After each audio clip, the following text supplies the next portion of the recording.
Yeet.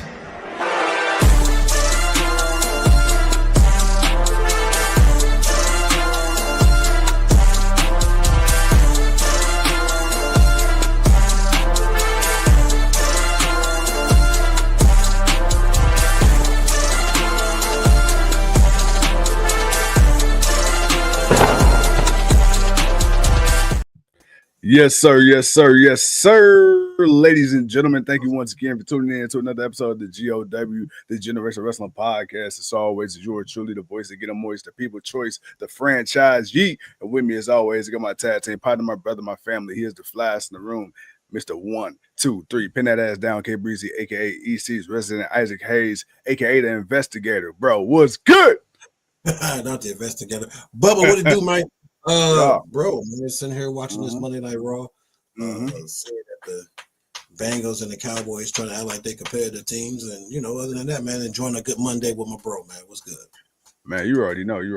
Life is good. Life is good, man. Here on a Monday night, man. Hey, look, man. So, look, man. Everything was a build up, a lead up to Saturday night's main event, man.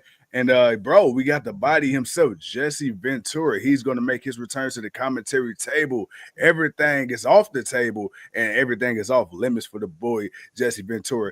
Coming to you live and direct this Saturday, 8 o'clock Eastern Standard Time on NBC. Bro, hey, man, look here. I know you was a little Hulkamaniac. I know you was a little Ultimate Warrior night. Back in the day, shaking, you know what I'm saying, man? Shaking the clotheslines and shit, man, thinking they was the ropes. Bro, Saturday night's main event. Snapping it off the line. Getting yelled at. Hell yeah.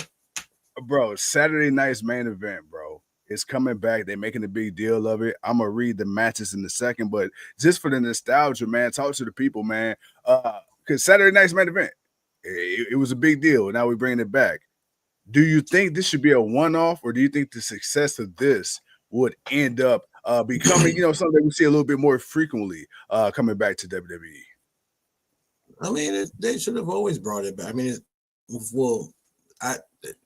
not to say your question is a silly question, but it almost is, because the fact that Saturday night main event has always been that thing. It's always been that it's always been that spectacle, because one, wrestling didn't come on TV a lot, and for wrestling to come on a network television show, and for you to get good matches and quality, and for them to make the spectacle out of it, that's the whole, the lure of the Saturday night main event, man. It's that, it's almost that fight night boxing match. It's that big fight feel type of event.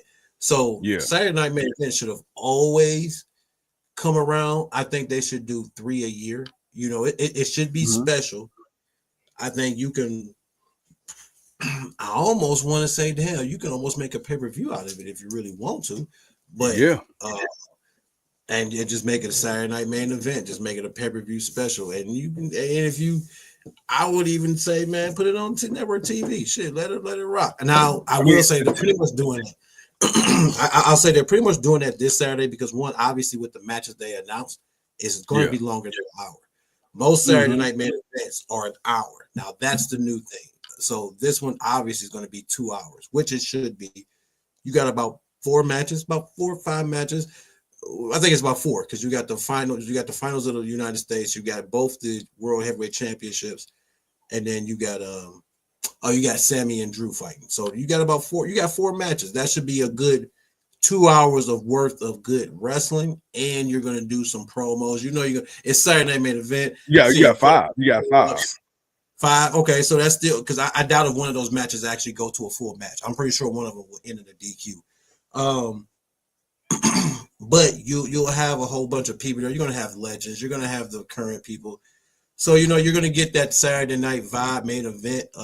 Kind of just nostalgia. You're gonna get that. But as far as it being, something we should get more often, sure. Is it a once a year thing? I don't think so. I think you can do it 2 to 3 times a year. Well, apparently Bubba said they already got another one planned for January 25th. So I guess there's going to be a few more, or at least one more. I mean, why not? I mean, I maybe not that one so close. Like if you were going to do another Saturday night main event, I ain't gonna lie. You should do it quarterly. I would say quarterly wouldn't be bad. Like maybe like January, April. Well, if you said they're gonna do Nah, one on the yeah, 25th of next month, then that's pretty much January. I was thinking maybe February, March, uh, and then you do another one right about this around the same time, right after Thanksgiving. Like yeah, I said, or if you're gonna do two, then you could do one in January, do one in the summer, and then do yeah, one in the winter. Like if you do it that way, do it. So yeah, I would do the one because you're bringing it back for this one. Okay, cool. You can do one in January, then you do another one about middle of the summer, and then you do the next yeah. one around the same time. But you don't have they don't have to always be 2 hours. They can be 1 hour. You know what I'm saying? You can always do something, or you can just do the twice a year. But I would like to see it definitely come back more than just once. Saturday Night Main Event Oh, is pretty good. Why is six is getting stale, and it's on the way it's on the way they're being presented. I'm standing on that. The old man turned 50 Saturday. What up, GOW? That's where Earl was at. Earl was out kicking it for his 50th, man. Well, happy birthday to you, Earl. Big boy, what it do? 3.5 for the show. Bubba said Raw was a 4. Earl says Raw was shit. I'm just assuming. Big boy says make it like in your house type of thing. And it could be that. It could be an in your house type of thing. Like I said, if you want to, if you could bring it back as a pay-per-view, that way it's like Saturday Night Main Event. Give the people a little taste. Put the first hour on TV. There you go. You can do something like that. You put the first hour on TV, and if you want to see the rest, you go to Peacock or Netflix or whatever, and you I watch mean, the that's rest of it. fair. I mean, that's fair. And you know what's crazy? I know they got the Netflix deal. Bubba says when SmackDown moved to USA, NBC Universal wanted 4 primetime shows. So I think that could be WWE's way of still staying on Peacock as well in a Yeah. degree because you already got Netflix permanently for the weekly syndicated shows. But when you do the little shit like this on NBC, that's Peacock anyway. So it's like, okay, Right. hey, So yeah, you do the first hour on with on channel yeah, 3, whatever your NBC channel is, and yeah, Peacock, and then it's like, all right, now you kind of give it that war zone effect. You know how yeah, Raw always war zone at 9 o'clock. Well, it's like what's 9 yeah, o'clock. All right, well now you want to watch the rest of what's gonna happen because you know it's gonna get a little grittier.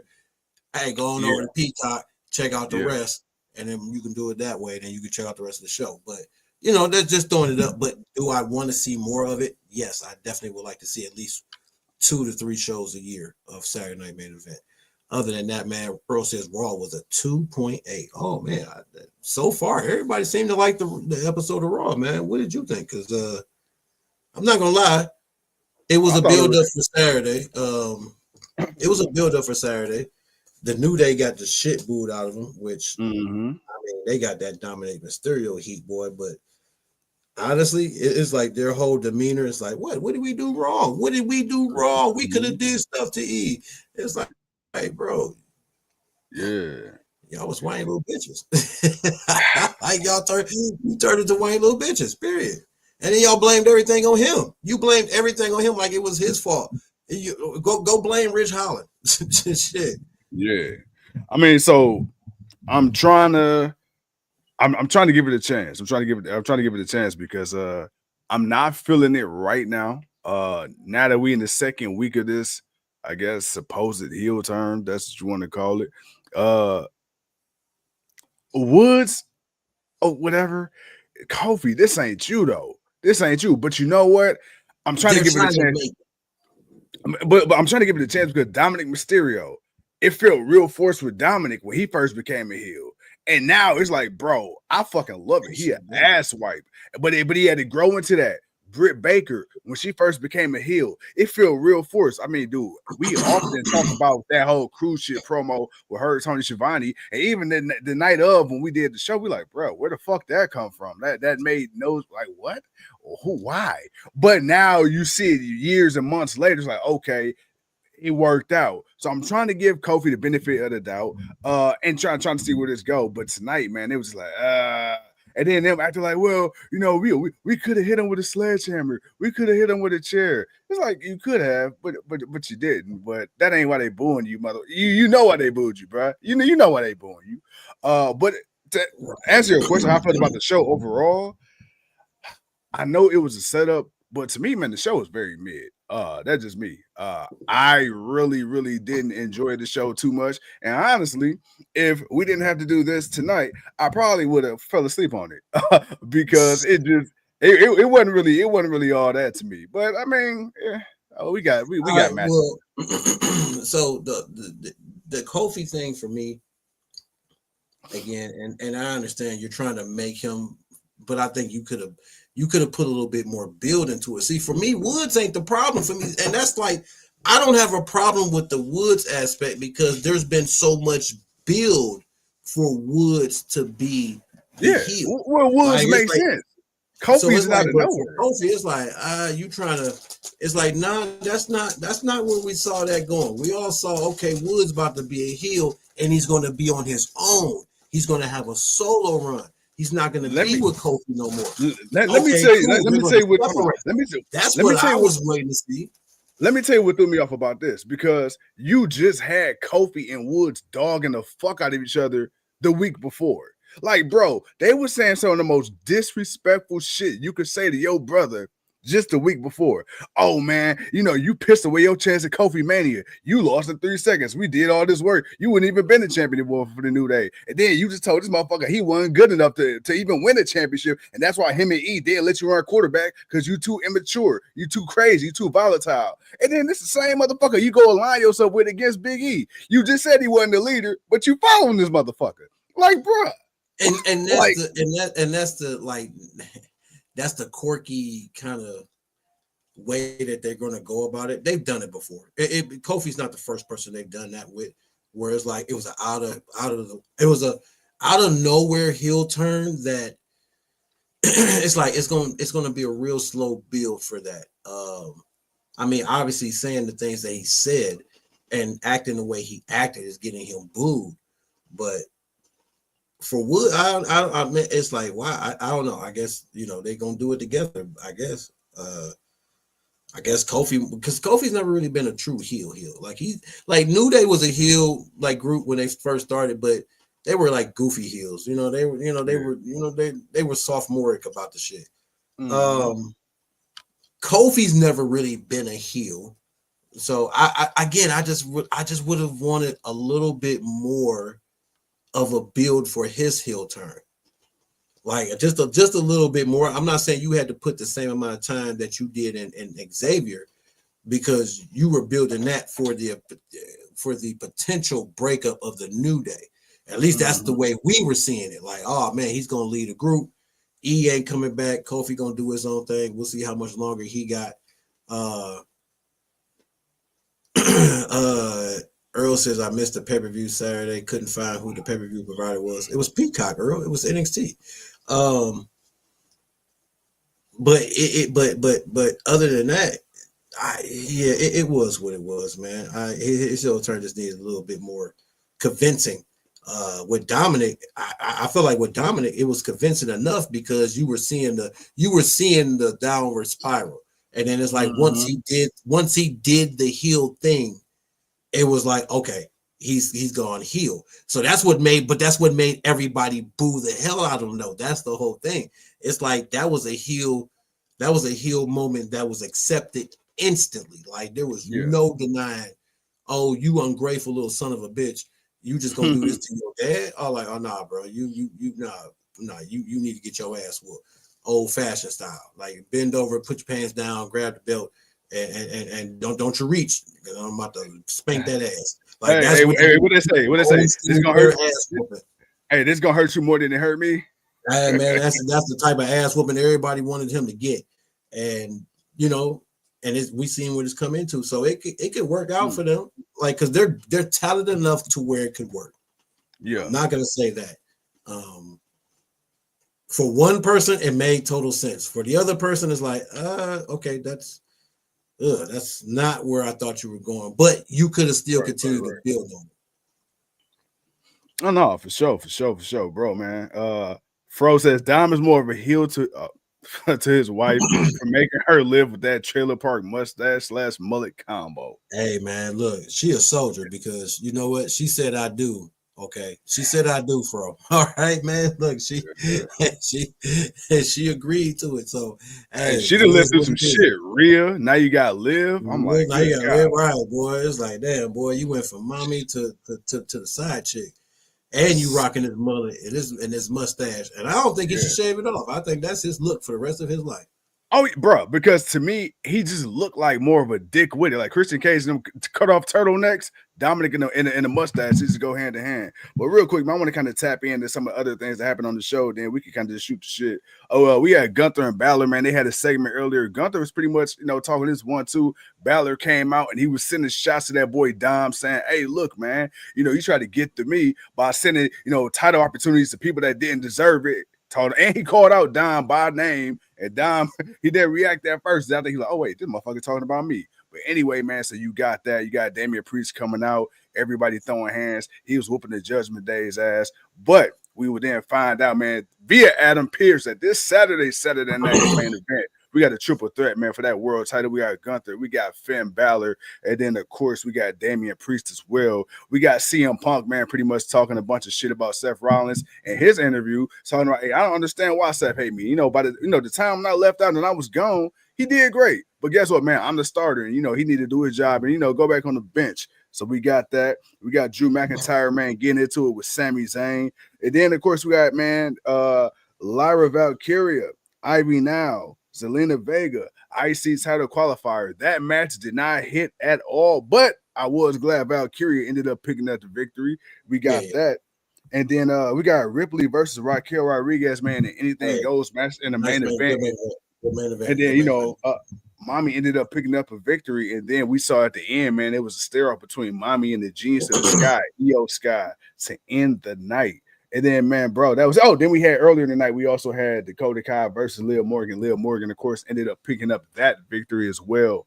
Bro, man, what stood out the most to you tonight? What did you see as a highlight of the show tonight? Clive, the only reason I don't see her doing that is because Tiffany's already been Money in the Bank. I mean, not Money in the Bank. NXT Women's Champion. So it'd be about her moving up, elevating. So it'd be a cash in on either Liv Morgan or Nia Jax. I think she wanted to tease it because the next pay-per-view or whatever is going to be in Minnesota. So, she'll be there. So they wanted to tease it. But I don't, that'd be a waste of a cash in, like, for her, because that's going backwards for her. She don't need to go backwards. She's progressing so much. She definitely needs to cash in on one of the bigger titles, not the NXT Women's. Fro says, man, so the only reason they started. You gonna answer my question? Yeah, I am, but I want to hit some of the comments because they were coming in. So the only reason that they started a Balor Gunther feud to make a three-way makes sense, and that Balor can take the pin this Saturday. I mean, it could happen. I get what you're saying, Fro. It could happen that way. But then again, he's been interfering in Damian Priest's both title matches 2 times. It's like it was either Priest was gonna come out and interfere in this match, or you put the man in this match, and that way you kind of let it in. But you gonna have a definitive finish, at least definitive enough to where it won't be solely predicated on one person interfering on another person for someone else to win. I'm not saying shenanigans won't happen because it's a triple threat match.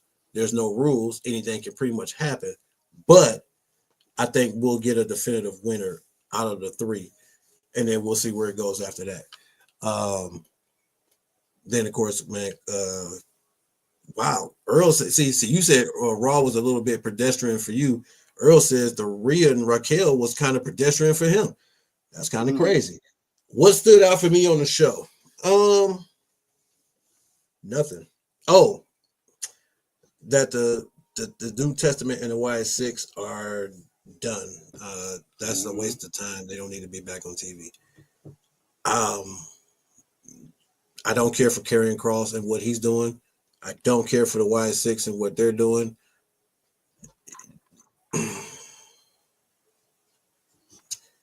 Just stop it.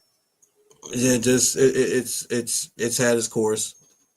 If you want Karrion Kross to really do something, first and foremost, AOP, man, it sucks to see where they've gone. They fallen. And when I say fallen, they've fallen from the stature of being the beast that they were to just being renegated to background. And their background. The Miz, he is so out of place with this group. And then the YS6, it's like, y'all not. It's not there enough for me, man. It's not there enough for me. I tried. I gave it time. I waited for them to do something with it, bring more to it. I know they're trying to slow walk a lot of stuff, but I had a hard time seeing what you were going to do with this. I'm having a harder time seeing what you're going to do after this. Yeah, it's over. It's over. Go ahead, man. Take them off, repackage them. It's over. Right. Big Boy says, yeah, the Rhea Raquel finish was kind of meh, mostly just to do tease and kind of. Cross belongs with the YS6. I mean, if that's the case, but because it's not, the YS6 is Bray Wyatt, and the only reason it's back because of Bo, and they're trying to do it justice, but I feel like they're nowhere near where they need to be. I don't feel they're nowhere near where they need to be, but that's just me. Mama says she smells a win. Boo. Yeah, of course you could have that win. Big Boy says, which I understand though, and which but it's just man, I don't know, man. I just I'm done with it. It can go. So that was my highlight. My highlight was I'm done with both groups. Nah, I mean, yeah, dude, and all of them. I was happy when LP first came back, and then it's like, Karrion Kross, bro. I said it. Cut the fucking hair. Cut the hair. Goddamn it. I don't even care about the hair. I like the new character, but I need you. He needs to get rid of the group and just focus on him. And maybe if they give him more of this guy that does more talking, I don't know, man. I just. There's nothing really there, man. There's nothing there. They're just there. Here's the thing. For himself, there's nothing there. But if you look at the current heels in WWE, a lot of it could be attributed to Karrion Kross and his manipulative mind tactics. When you look at the New Day, Karrion Kross. When you look at Drew McIntyre, again, Karrion Kross getting into the head. So it's like, it seemed like his character is doing more benefit for other storylines than his actual own fucking story. And I think that's the thing that annoys me. It's like the shit you done got into with other people is benefiting them. Everybody else going on to do great shit. You still stuck in the mid-card of doom.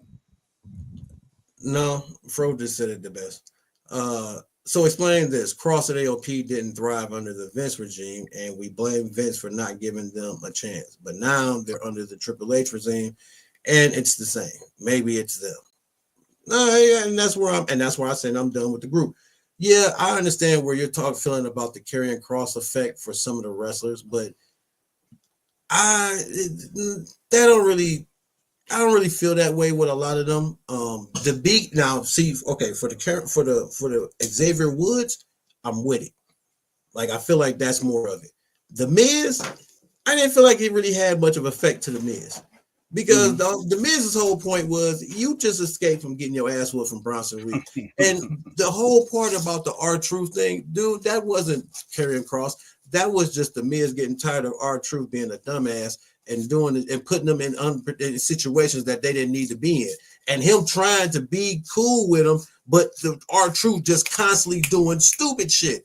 Like after a while, I expected the Miz, like with Karrion Kross didn't even never have to speak to the Miz. I expected the Miz to stab R-Truth in the back because, like, bro, if you don't stop doing these stupid decisions, you giving out all these title matches, you just, it's like, man, you making it hard to want to be. It's like I want to come to your defense, but it's like, goddamn, man, you know what? You're gonna keep putting yourself in this situation. Go ahead and let them whoop your ass. So it was like at some point, it didn't really matter. I feel like Karrion Kross, it's not so much his deliver, just changing the attitudes of some people. It's also just lack of opportunity. It's also the seeing of opportunity, because for some that may not have the opportunity, others are getting more opportunity. And also, you have to think about it. I don't think it's a Karrion Kross thing. I think it's an overall company thing where you were under the regime again of a guy that basically said yay or nay on you, and you either got to do it or you didn't. Where now you're kind of giving more of a chance to prove you can and do what you need to do to continue to be a part of it. That's the bit for me. That's the bit of the difference. So when I look at a lot of the guys and women, and when I look at Karrion Kross and them, yeah, he's been allowed to do a little bit more of him, but he's not doing enough. Like you, dude, you're off TV 2-3 weeks at a time, and then you come back and then you're on. It's like that you're too much in and out for me, man. Like you're not consistent enough. It's one thing if you're consistent enough and you're running through everybody on the roster, bro. You're really running through nobody. You're not really messing with people. You're messing with the nobodies. Right. No, dude, you said more than I could say because shit, you got in depth. I just had a very bland like it don't work for me, brother. But well, man, nah. We can all say that, but it's like, man, sometimes it's like, nah, man, this is really why I'm really, but that kind of just gives you why I'm really not feeling like it, and I want the YS6 to work out. If Karrion Kross and AOP. Like they're a devastating group. When you think about it, you look at that name on paper, Karrion Kross, AOP. You think, God damn, I don't want to be the guy that got to go get my ass whooped from them three. None of those guys in the ring. So if you can, if you look at three guys like that, it's like, man, you should be dominating.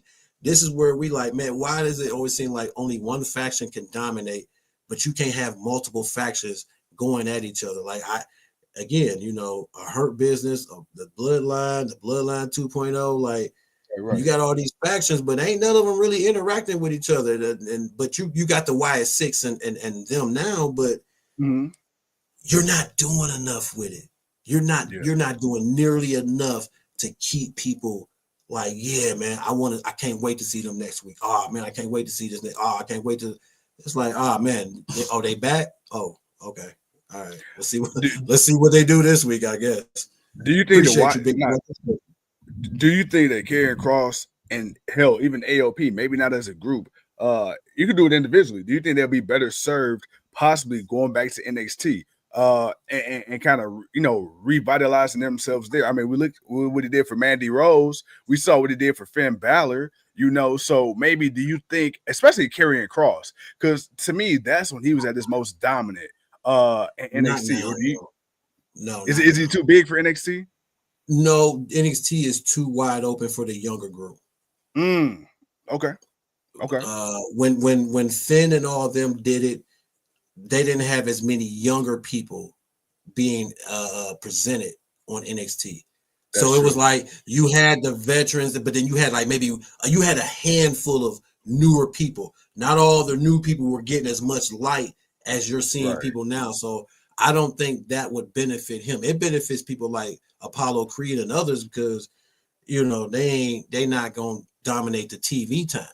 So because they're not going to dominate the TV time, you don't need it. But for a guy like Kross, you're going to want him to be in the main picture. But right now, you trying to revamp the main picture with the young talent of tomorrow in NXT. So I don't know. It could work, but you're going to have to, the only way it would work is you're going to have to call up a few names and then let him run through the newer people coming up trying to get to the next level.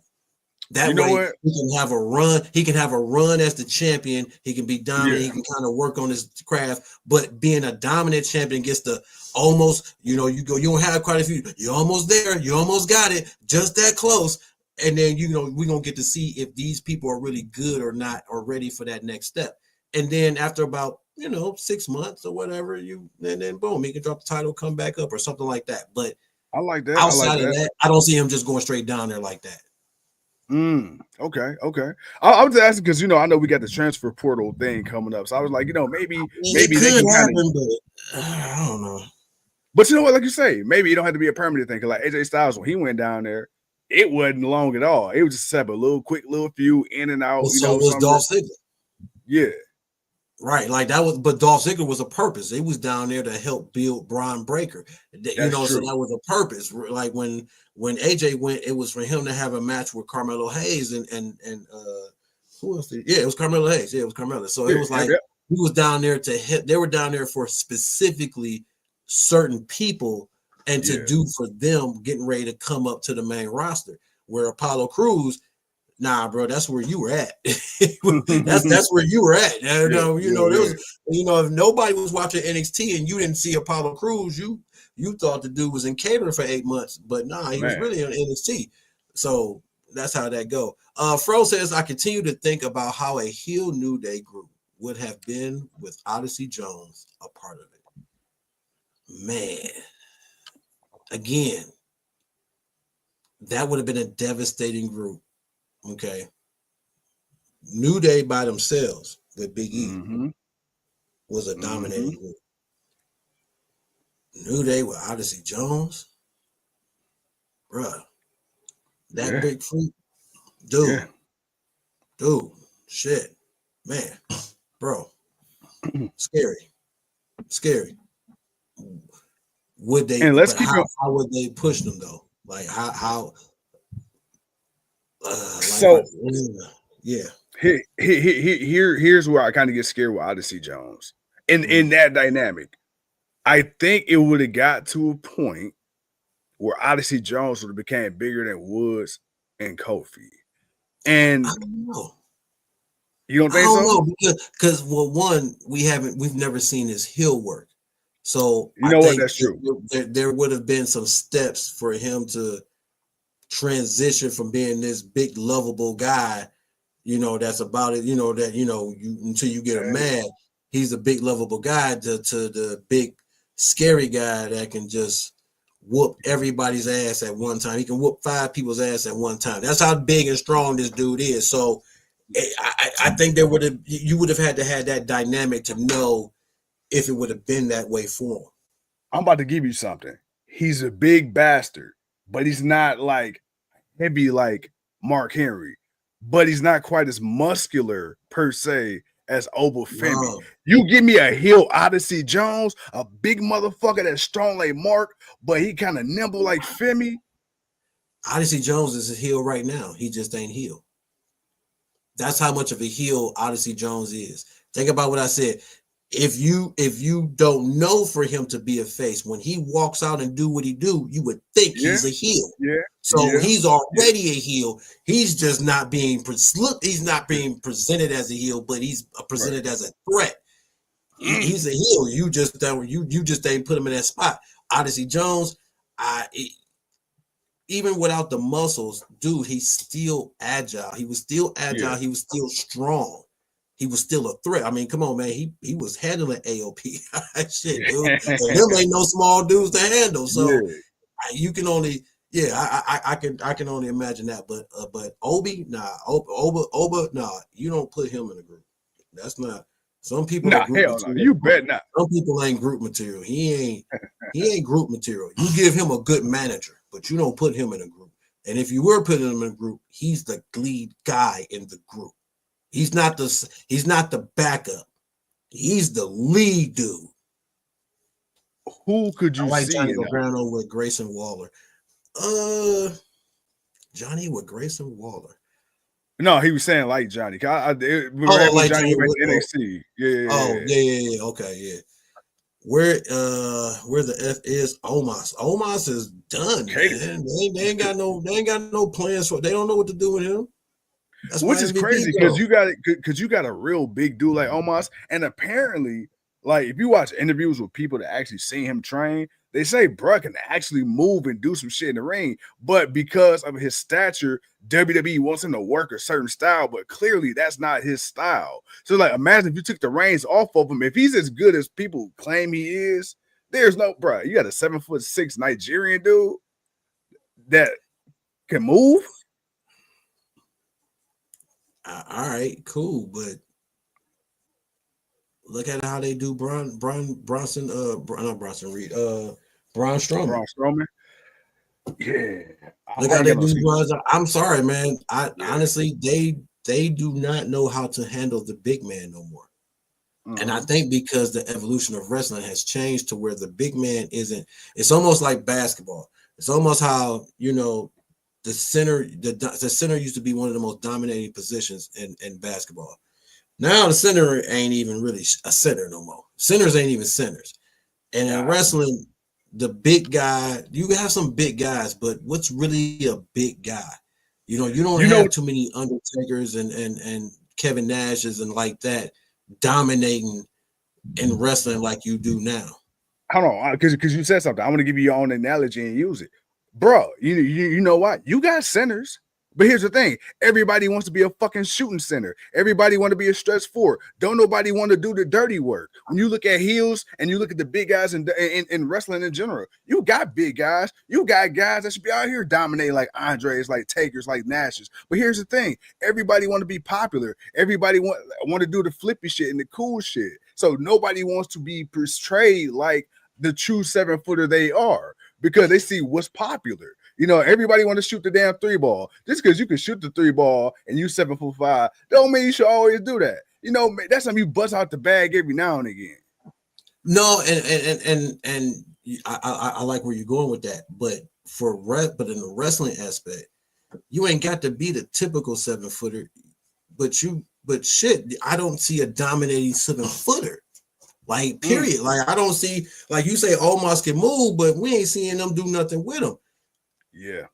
Obi looks big, but Obi is what, 6'6", 6'7"? Like, he's the He's just prototypical, stocky. like, right? He's just stocky as hell. When you Yeah. look at Braun Strowman, it's like, man, they've never been. It seems like they can never really book Braun Strowman unless he's wrestling a particular person, and then maybe he might. But other than that, man, he kind of runs through people, and then you kind of don't have nothing for him. So it's like you don't either have enough big men or enough strong people to fight with him because you got too many smaller wrestlers. And I think that's the thing. You got to think about it. The wrestlers of today are a lot smaller than what they used to be. We don't have a lot of the 6'6" guys, the Rocks and the Hogans and all those guys that dominate like that. A lot of these guys now, man, are 6'4", 6'3", 6'2", 5'11", 5'9". Like, these guys are smaller. So I don't, and that's why I feel like that's why you don't have the dominating center, man, because it's only so many times you want to watch a Rey Mysterio versus Big Show type of match. Yeah. Okay, and if or if you ever seen those type of matches, as exciting those matches can be sometimes, that's not a match you want to watch. That's not a style or a thing you want to watch all the time.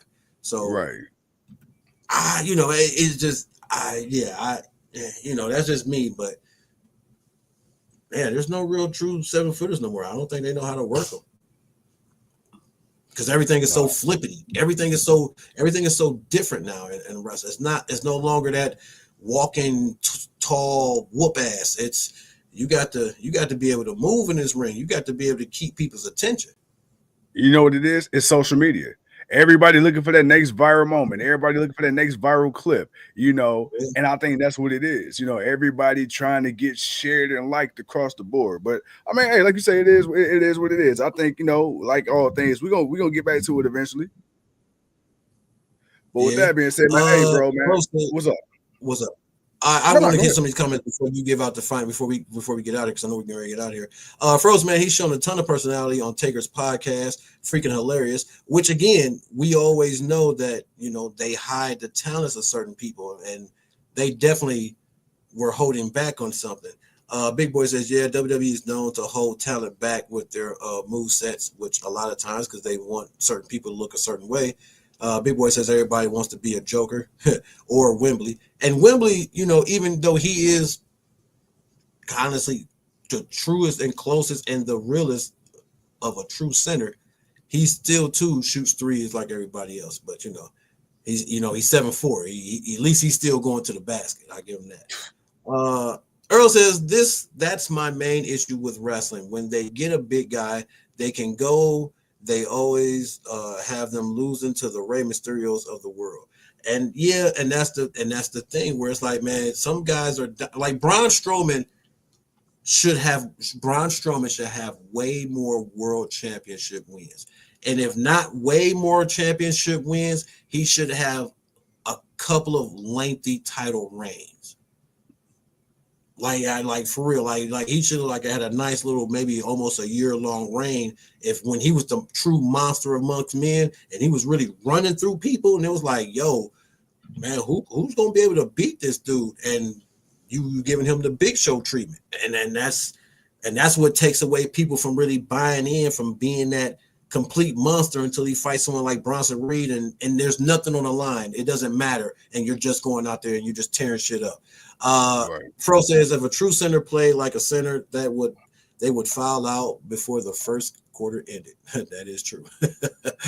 Big Boy also says I agree with that 100% about Braun Strowman. Bro, your final thoughts is Monday. I don't know how you want to roll with it, how you want to kick it, what you want to do, but I'm gonna let you get the last word, man, before we get out of here. But definitely want to shout out to the people, man, because y'all definitely is on today for this Monday, man. Oh yeah, definitely appreciate that.